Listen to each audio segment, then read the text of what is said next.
Merci Jean-François, on est de retour dans la zone Country Rock et j'ai le plaisir d'avoir avec moi Pierre-Paul Bézile-Lacasse de Lacasse et Associés. On va parler fiscalité, mais cette fois-ci, premièrement, bonjour Pierre-Paul. Bonjour Denis. Sujet fort intéressant aujourd'hui. J'ai travaillé beaucoup avec la QDR ces derniers temps sur les loyers et les problèmes que les gens âgés ont avec les loyers. Mais c'est pas juste les loyers qu'ils ont comme problème. Au niveau de la fiscalité, ça a l'air aussi être quelque chose d'assez... une montagne assez importante pour eux autres, si je me trompe pas, Pierre-Paul?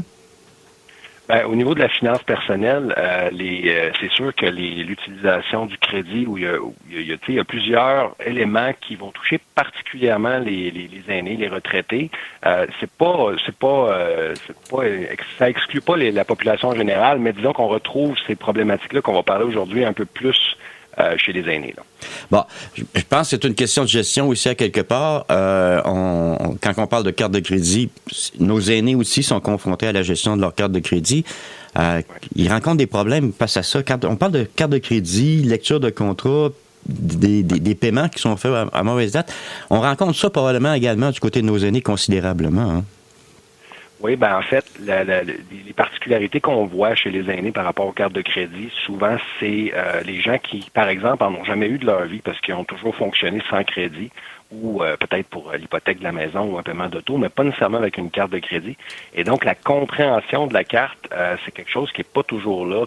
La lecture des différents contrats non plus. Tu sais, l'exemple que je prends pour les cartes de crédit, j'ai eu une cliente qui est venue nous voir, puis elle n'avait pas compris que l'argent qui était disponible sur la carte de crédit, ce n'était pas son argent.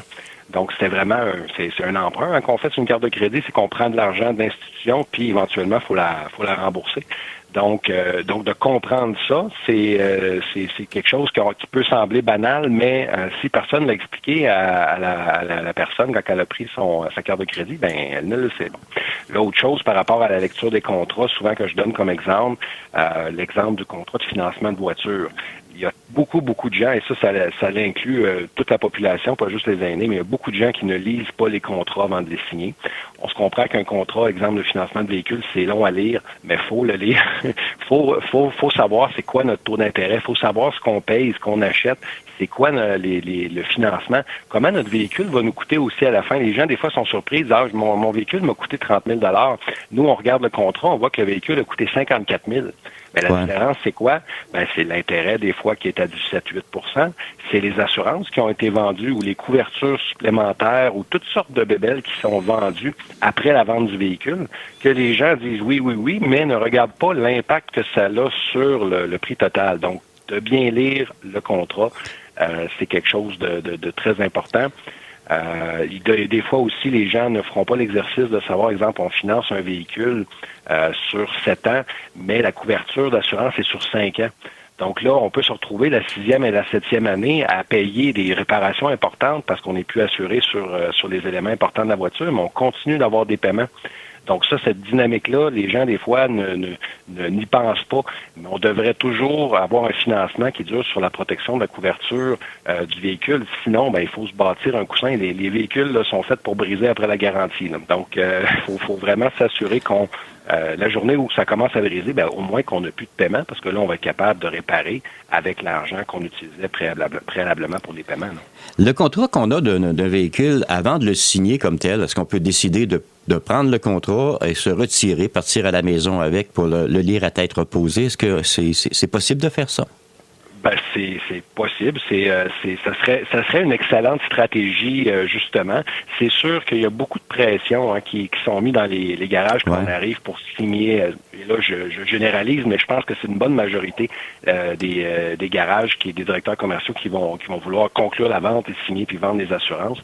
Donc, faut de prendre le temps, de prendre un pas de recul. Des fois, d'être accompagné aussi. Être accompagné, là, ça permet, c'est quelque chose que moi, je recommande beaucoup aux gens quand on va signer n'importe quoi d'important. Si on est accompagné, ça va nous éviter des fois d'agir trop vite, de signer trop vite. Puis là, l'autre personne qui est moins dans l'émotion va pouvoir nous tempérer, on va dire. Là.